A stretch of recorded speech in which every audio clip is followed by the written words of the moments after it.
Imagine un monde sans banque, sans frontières et sans horaires. C'est ce que la crypto promet. Salut à tous et voilà, aujourd'hui, nouvelle vidéo. Donc, ça a pas mal bougé depuis ma dernière vidéo. C'était le vendredi 12, si je me trompe pas, le vendredi 12 septembre. Il y a eu pas mal de volatilité sur les marchés. Ce fameux trait, donc cette ligne de polarité qu'on avait sur Ethereum, on est venu la péter à la hausse.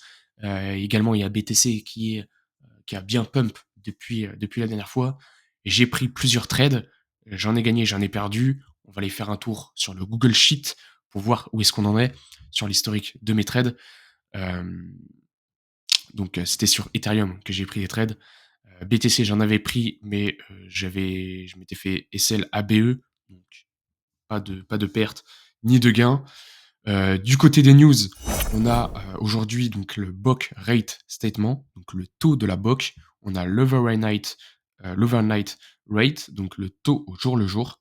On a également la conférence de presse de la BOC à 16h30. Euh, et on a donc quand la vidéo sortira, étant donné que je monte la vidéo, je pense que ça sera déjà passé. Donc ce soir, on a la déclaration du FOMC, donc la conférence de presse du FOMC. Donc Jérôme Powell, on va bien voir ce qu'il va nous cook. S'il va bien baisser ses taux d'intérêt de 0,25%, la probabilité de 100% que les taux d'intérêt soient baissés de 0,25%. Effectivement, si il compte baisser un peu plus que 0,25%, à ce moment-là, le prix, le cours du marché va sûrement péter à la hausse, car c'est pas du tout ce qui est prévu et c'est pas du tout ce que les marchés attendent. Les marchés, je pense, ont déjà pricé ces 0,25% de baisse de taux d'intérêt.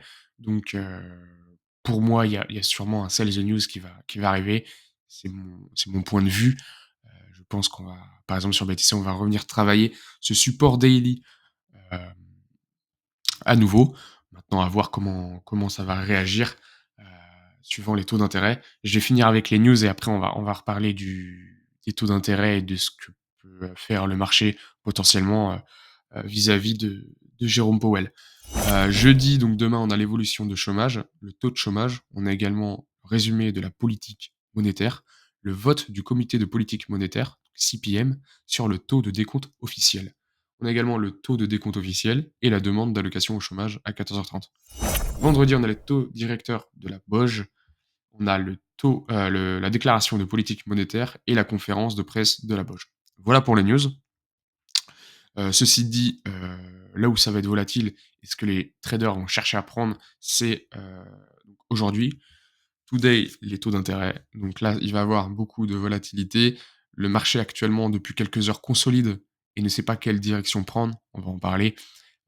Les marchés attendent vraiment que Jérôme Powell prenne la parole et voir enfin, quelle direction potentiellement on pourrait prendre.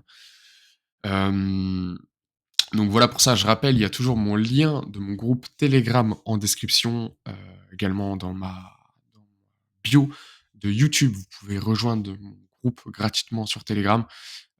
C'est un groupe où, je rappelle, on se pousse tous vers le haut, on se tire vers le haut. On est là pour progresser tous ensemble dans le domaine de la crypto, ce domaine qui nous passionne. On pense souvent aux débutants qui ne connaissent rien à la crypto, bah, pour rejoindre, franchement, et poser des questions, pas de problème. On est là pour y répondre. Et justement, c'est un groupe, par exemple, sur ceux qui sont pros et qui ont des gros groupes, bah, vous pouvez vous sentir peut-être un peu, genre quand vous posez une question ou quoi. Alors déjà, quand vous pouvez, parce que les créateurs, des fois, ils mettent privé. Du coup, il y a que eux qui peuvent envoyer des messages, personne ne peut parler. Moi, en l'occurrence, c'est pas le cas. Tout le monde peut parler. Et voilà, liberté d'expression, les gars. Tout le monde peut parler comme ils veulent, poser des questions et voilà. Et j'y répondrai de toute façon dans tous les cas. On est là pour progresser et voilà. De plus, quand j'ai un trade, je le balance dans mon groupe Telegram gratuitement. Raison de plus de rejoindre. On part sur de l'analyse technique. C'est parti. Bitcoin, donc, je rappelle, on commence toujours en time frame dézoomé, donc en daily, une bougie est égale une journée. Ce qu'on peut voir, c'est qu'on a fait une bonne impulsion haussière depuis ce support weekly. On est venu vraiment faire une impulsion de plus de 6% à la hausse. Euh, Moi, pour ma part, je pense, comme je le disais en intro, les taux d'intérêt agissent dessus. Je pense que là, ces 0,25 ont été pricés et qu'on est venu chercher cette résistance daily. qu'on n'a pas percé. Si je zoome un petit peu plus en 4 heures, qu'est-ce qu'on a en 4 heures? Donc j'ai dessiné pas mal de choses et je vais en parler. Oui, on a toujours cette fair value gap daily ici, en dessous, du support, weekly, à aller combler. Ça, c'est vraiment si c'est un cas très bearish et qu'on vient, bah, complètement, descendre, heu, très bas vers les 100 000. Je pense pas, ça ferait vraiment une baisse énorme et je pense que ça retarderait en fait le bull run, donc le Q4 cette année et ça reculerait, plus à l'année prochaine si on vient vraiment descendre en dessous. Pareil sur Ethereum, on va en parler juste après. Donc, en H4, on voit on avait vu dans la dernière vidéo qu'il y avait une grosse bataille entre acheteurs et vendeurs ici, donc une grosse consolidation. On venait manipuler à la hausse et manipuler à la baisse. Là et pareil, on est venu manipuler à la hausse. Donc en gros, hem, là, il y a une grosse bataille entre acheteurs et vendeurs, pas mal d'ordres qui sont positionnés. Du coup, le prix fluctue entre, voilà, entre, on va prendre target haute, entre 116 300 et 114 870, à peu près dans cette zone-là. Hem, le prix fluctue beaucoup. Maintenant, quel plan on pourrait prendre, par rapport à cela? Clairement, c'est d'attendre déjà la prise de parole de Jérôme Powell.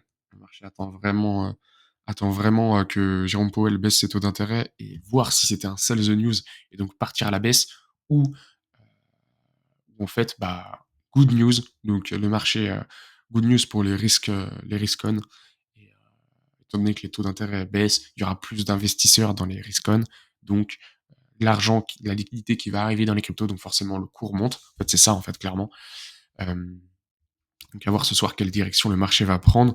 Maintenant, moi, ce que je pense, c'est que, on est venu donc faire résistance ici. Maintenant, je pense qu'on pourrait venir redescendre et chercher ce support daily.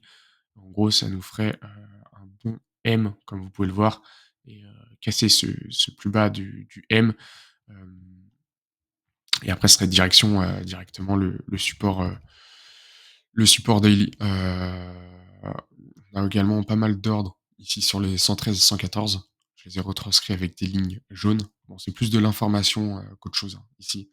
C'est vraiment pour moi. Voilà, après, il y a une fair value gap en H4 et en H3. H4 également, hein, parce qu'on prend un fair value gap, je rappelle, c'est le plus haut de la première bougie. En fait, c'est 3 bougies d'impulsion haussière et c'est le plus haut de la première et le plus bas de la troisième. Et en fait, il y a un gap à combler entre ces 3 bougies et c'est ce qu'on appelle une fair value gap. Donc on en a 2 ici sur les supports, daily, donc intéressant pour longue, fair value gap bullish. Hem Également, on a notre zone ETE qui est sur le support, daily. Donc en fait, ici, il y aurait potentiellement plusieurs trades en longue à saisir. Heu, moi, je trouverais ça intéressant de part qu'on vient, en fait, comme je disais précédemment, corriger, ici donc, la structure, heu, baissière. On vient vraiment faire ce M, on descend, donc on corrige à la baisse, on vient chercher la fair val gap, tous les ordres qu'on a laissés ici, fair val gap, zone ETE, peut-être la H3 si on vient faire, par exemple, juste une mèche et pas une clôture. Voilà, donc on pourrait venir potentiellement récupérer, les ordres et les fair val gap dans cette zone-là, ainsi que la zone ETE. Moi, de mon côté, j'avais mis, heu, plusieurs points d'entrée. Donc une entrée sur le haut de la zone ETE, ce qui correspondrait en plein milieu de la zone de fair val gap, au milieu de la zone ETE et au plus bas de la zone OTE, avec un ICL en dessous de la fair val gap en H3, pour être sûr. Et du coup, ça faisait, un risk reward donc de 1 de risque pour 2,90 de, reward, de gain.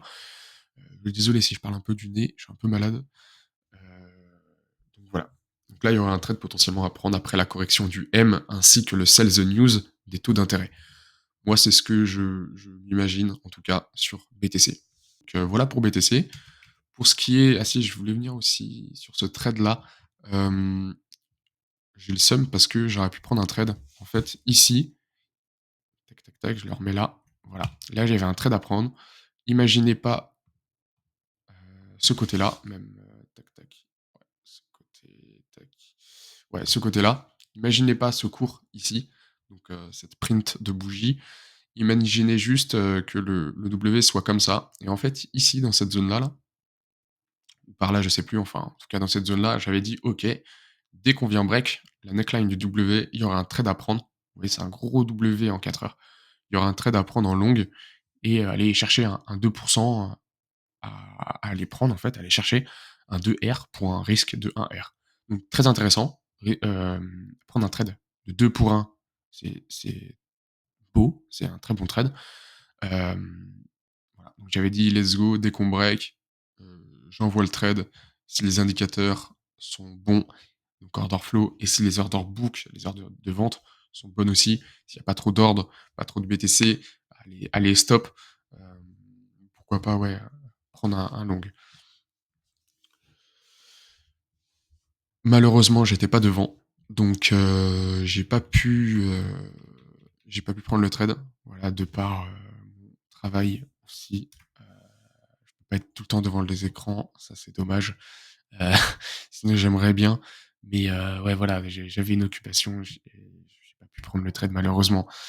C'est comme ça, mais il faut garder la positivité, donc si on vient, refaire pullback, par exemple, sur le neckline de la W du W weekly, du W en H4 pardon, pourquoi pas, voilà, si les comme je disais, les indicateurs et les order book me le permettent, pourquoi pas reprendre un trade et reviser un 2. Donc je le garde de côté, je vais le mettre un peu plus à droite, tac, et voir ce que ça donne. Du côté d'Ethereum, donc on va se mettre en daily, tac, tac. En daily, qu'est-ce qu'on a? On a donc ouais, on est en train de corriger en fait cette impulsion haussière.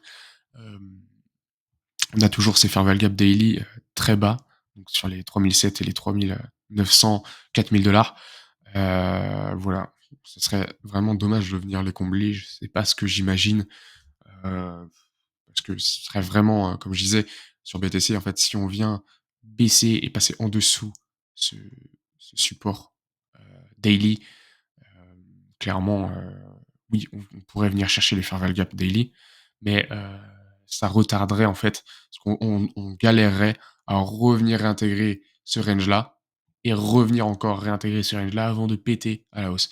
Donc ça retarderait en fait la alt season. J'avais évoqué, tout à l'heure, j'avais évoqué cette alt season retardée si on venait, descendre en fait plus bas que nos supports daily sur BTC et Ethereum. On viendrait descendre plus bas, revenir rechercher les lows et les fair value gap avant de repartir. Et vu que les altcoins pètent après BTC et Ethereum, eh bien, comme je disais, ça retardera l'alt season à l'année prochaine. Bon, c'est pas ce que j'imagine, hein, clairement pas, mais ça, c'est le cas bearish.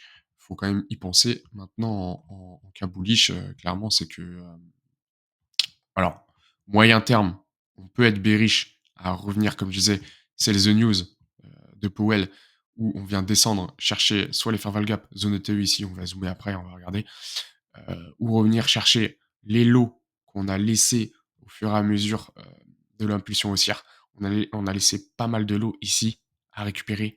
Donc, pourquoi pas le marché revenir rechercher donc, les fair value gap ici, zone ETE, soit en court terme, on part, on rebondit sur la ligne de polarité et on repart à la hausse et bullish, soit dans le cas bearish moyen terme,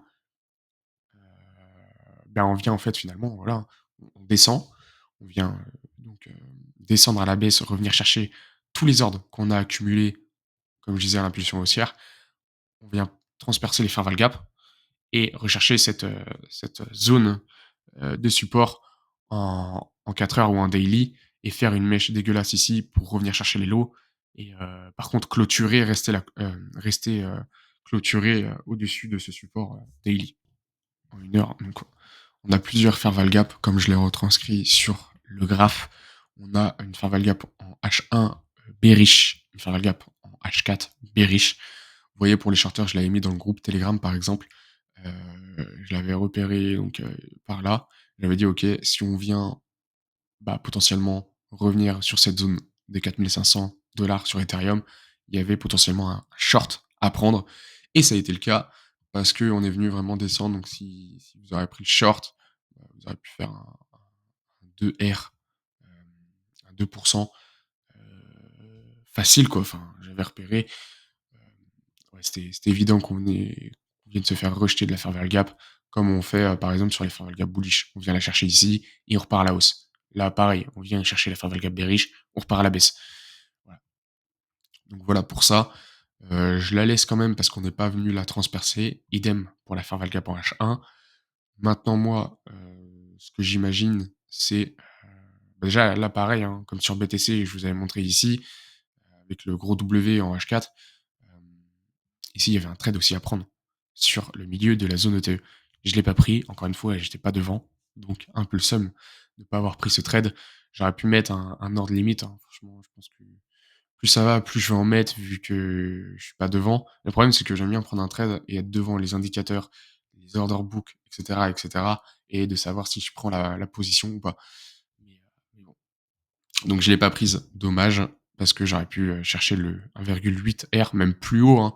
J'aurais pu prendre plus haut, mais je pense que honnêtement, j'aurais TP, sur la résistance, daily. Donc j'aurais pu aller chercher 1,8 R, plus le 2 R sur BTC, ça nous aurait mis bien sur le Google Sheet. Voilà, comme, je rappelle, le Google Sheet, c'est là où je mets l'historique de tous mes trades que je prends sur Ethereum ou sur, Bitcoin, ainsi que les alts. Hem, donc voilà. Il y a ça de rajouter depuis la dernière vidéo, on va en parler. J'ai pris 2 trades sur Ethereum, un gagné, un perdu. On va aller voir ça immédiatement. Je les ai supprimés, en fait, je les avais pris par là, en fait. J'avais pris c'est ça que j'avais fait, je vais vous le remettre. Tac, tac, donc j'avais été chercher 0,90. J'avais été chercher le 0,90 et j'avais risqué 0,77. Je le remets vite fait. Alors,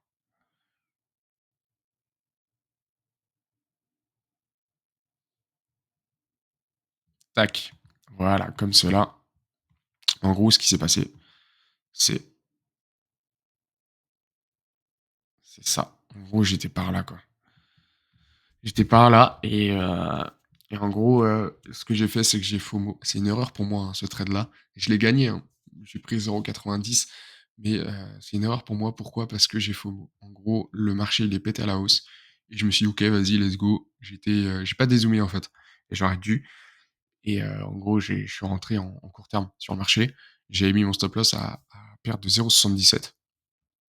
J'ai mis 76 mais 0,77, hem et un TP à 0,90 et j'ai eu de la chance que je suis rentré pile ici, ouais, non, pile là, là, sur l'impulsion haussière et en fait, on est venu baisser, à la baisse et je me suis dit: «OK, là, je vais me faire sortir». J'ai FOMO et voilà et en fait, j'ai eu beaucoup de chance. On est venu juste en haut, juste au-dessus de mon stop loss et après on est venu repartir à la hausse et ça m'a fait, prendre un profit au 0,9 à 0,9. Donc voilà pour ça et ici, j'avais pris un trade ici, tac, tac, si je vous le montre vite fait, j'avais pris un trade, voilà, ici, à perte de 1 j'avais mis, hem et j'avais mis un TP, tac, tac, ouais, ici. En gros, je voulais viser le 1 R pour 1 R. Pourquoi? Parce que j'avais mis, enfin, j'avais vu, pardon, un beau W ici. Donc je me suis dit: «OK, on va rentrer sur un neckline du W, on va aller chercher le 1 R». OK. Ça, c'est OK. Il y avait un retournement de tendance. Vous voyez que ce bas est plus haut que le précédent. En clôture, je parle. Je parle pas en mèche, pardon. Je parle en clôture. Celui-là est plus haut que le précédent. Donc je me suis dit: «OK, là, il y a un retournement de tendance. À contrario de celui-là, il y a juste un V et on repart». Donc là, vous voyez, il y avait plus de 1 à aller chercher. Là, je me suis dit: «OK, là, il y a un vrai retournement de tendance. Les order book me le permettent de rentrer en longue, ainsi que, les order flow». Donc je me suis dit: «OK, bon, bah, on va rentrer. Beau retournement de tendance, let's go, on y va. On va faire support comme ici et let's go, quoi». Sauf que pas du tout, on est venu monter, on a fait donc une impulsion haussière de, juste 0,5 et après on est venu ravaler tout à la baisse. Donc je me suis fait sortir. Donc dommage, on peut pas toujours gagner sur les W, mais on apprend de cette perte, les gars. On apprend de cette perte. Voilà, c'était le petit point trade. Donc je les ai retranscrits sur le Google Sheet, comme je le disais. Actuellement, sur le mois, on est à plus 3,5%. à 1000 tac. Donc en positif, c'est cool. À contrario du mois de juillet et au mois de juin, j'étais à plus 3,45 R. Donc on continue. De toute façon, je vous le passerai souvent ce Google Sheet pour faire un point mensuel, hein, finalement sur ce Google Sheet. Voilà pour les trades, voilà pour les fair value gap aussi, j'en ai parlé juste avant. Donc voilà. Donc là, il y a vraiment une consolidation du marché avec des manipulations à la baisse ainsi qu'à la hausse. On attend vraiment, Jérôme Powell qui prenne la parole ce soir. Pour Solana, on est bien venu péter sur Solana, trop bien. On a fait une énorme impulsion haussière de 21. Donc ça, c'est trop bien vraiment. C'est cool, ça a favorisé toutes les cryptos qui sont sur la blockchain Solana. Quand je dis ça, je pense beaucoup, aux mêmes coins, aux small caps même. Je pourrais vous les passer, juste après. Donc, on a laissé pas mal de fair value gap en daily. Donc, voilà, vous voyez, hein, c'est un gap à combler. Moi, je pense qu'on peut venir chercher celle-là. On peut venir la chercher, étant donné que c'est dans le canal, haussier. Donc ça correspondrait au bas du canal haussier. Étant donné qu'on corrige, on pourrait revenir corriger sur le bas du canal haussier et combler cette fair value gap en daily. Ce serait intéressant. Donc là, il y aurait peut-être un long à prendre, donc à rentrer. Vous voyez, si on vient, par exemple, tac, le cours il vient descendre, on vient combler la fair value gap en daily, fair value gap bullish, retournement de structure, et là on peut rentrer en long. On est sur le bas du canal haussier et on a comblé la fair value gap en daily comme je disais, donc on pourrait aller chercher le haut du canal, haussier. Là, ce serait intéressant, donc à zioter, au fur et à mesure, du temps que Solana évolue. Mais tout mais tout ça dépendra aussi de BTC, comment il réagit, au taux d'intérêt, de Jérôme Powell. Faire un tour sur la chart Kiyotaka, on avait peu d'ordres plutôt sur BTC. Si je me mets en 4 heures, tac, tac, on avait peu d'ordres. À contrario de Solana où il y en a vraiment partout, on pourra les voir après. Peu d'ordres, donc là, vous voyez que c'est vide. Là également au nord, on a un petit peu, ouais, on a 500 sur les 117 800. Donc on en a un peu au nord, mais on en a pas beaucoup au sud. Donc clairement, si on fait sell the news, on pourra aller chercher très bas, les gars, hein. C'est là que ça me fait un peu peur, à voir comment ça va se comporter. Donc Solana, on avait beaucoup plus d'ordres, hein. Vous voyez, là, tous les ordres qu'on avait, tous les ordres qu'on a accumulés, on en a beaucoup, donc au nord. Au sud, on en a comblé vraiment beaucoup. Donc là, voilà, on a beaucoup de, comme je disais, de liquidités. Donc à voir si on ira les récupérer ou pas. Du côté, des, funding sur Bitcoin, on a 0,08 et sur Ethereum, on a 0,006. Ça reste correct, plus de longues que de shorts. Du côté des order flow, donc des indicateurs, on voit que, l'agrégatide future, on avait parlé dans la dernière vidéo, heu, est en hausse. Si l'agrégatide future est en hausse et le prix baisse, comme là le prix baisse et l'agrégatide future est, positif, il peut y avoir une divergence haussière et les acheteurs actifs, mais le prix, est manipulé à la baisse. Donc encore une fois, hein, là cette vidéo je la tourne juste avant les taux d'intérêt, à voir comment ça va se comporter. Si je fais un tour sur les small caps, on a, VCM qui est remonté, heu, à la hausse. Moi, j'avais acheté pas mal sur les 1 000 000 de market cap. On est monté, presque à 2 millions. Ouais, 2 000 000, donc c'est cool. J'ai pas pris de TP parce que j'en avais pas mis. Là, je l'ai mis après. Donc, quand on viendra retoucher les 1,9 millions de market cap, bah, je prendrai un TP, sur VCM. Côté codec, ouais, on était remonté pareil, à 46 millions de market cap. Pareil, je l'ai repositionné mon sell, mon ordre limite, de vente. Là, ce que je pense faire, ce que j'imagine, c'est de retravailler ce range en support pour repartir à la hausse. C'est ce que j'imagine sur codec. Côté Spark, rien à dire, hein. On fluctue entre ma zone d'entrée, quand j'ai in sur Spark. Donc voilà pour cette vidéo les gars, j'espère que ça vous a plu. J'ai toujours mon lien de mon groupe Telegram en description, n'hésitez pas à rejoindre pour ceux qui veulent. Voilà, donc on va voir la volatilité de ce soir sur les marchés. Sur Bitcoin, on va voir ce que Jérôme Powell nous a cook. J'ai hâte de voir ça. Voilà, c'était donc bientôt les gars. Allez, ciao.